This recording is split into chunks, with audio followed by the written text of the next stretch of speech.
সহি হাদিসে কুৎসি ইসলাম হাউজ ১০ নম্বর হাদিস অধ্যায় বিবিধ পরিচ্ছেদ অমুক নক্ষত্রের কারণে বৃষ্টি পেয়েছি বলা কুফরি ১০ জায়েদ ইবনে খালেদ আল জুহানি রাদিয়াল্লাহু আনহু থেকে বর্ণিত তিনি বলেন রসূলুল্লাহ সাল্লাল্লাহু আলাইহি ওয়াসাল্লাম আমাদের নিয়ে হুদাইবিয়ায় ফজর সালাত আদায় করলেন রাতের বৃষ্টি শেষে অর্থাৎ সে রাতে বৃষ্টি হয়েছিল যখন সালাত শেষ করলেন লোকদের দিকে ফিরলেন এবং বললেন তোমরা কি জানো তোমাদের রব কি বলেছেন তারা বলল আল্লাহ ও তার রসূল ভালো জানেন তিনি বলেছেন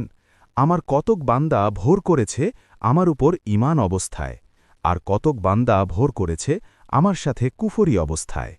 অতএব যে বলেছে আমরা আল্লাহর অনুগ্রহ ও দয়ায় বৃষ্টি লাভ করেছি সে আমার ওপর বিশ্বাসী ও নক্ষত্রের অস্বীকারী আর যে বলেছে অমুক অমুক নক্ষত্রের কারণে সে আমাকে অস্বীকারী ও নক্ষত্রে বিশ্বাসী বুখারী মুসলিম আবু দাউদ ও নাসাই হাদিসটি সহি